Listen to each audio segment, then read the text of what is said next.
Bruxism is the clenching or grinding of the teeth, which often occurs while a person is sleeping. When you brux, the force of your teeth is many times greater than during normal chewing. These forces can cause flattened or worn down teeth, teeth chipped at the gum line, fractured teeth, loose teeth, and damage to the jawbone or jaw joints. You may also notice some of the symptoms of bruxism, such as a sore, tired jaw, difficulty in opening and closing, sensitive teeth, earaches, headaches, or pain in your jaw joints, or you may notice no symptoms at all.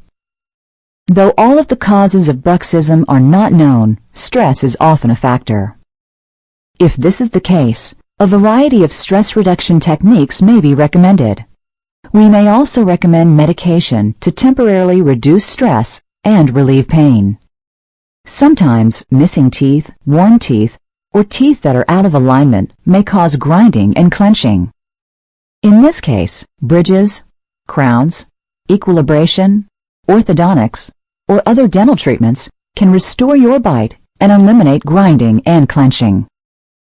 A common and effective treatment for stopping the damage caused by bruxism is the use of a night guard. This is a plastic device that fits over your top or bottom teeth and absorbs the forces caused by grinding. A custom night guard, made from models of your teeth, usually offers the most effective and comfortable protection. No matter what is causing your bruxism, it's important to treat it early on to prevent damage and restore harmony to your mouth.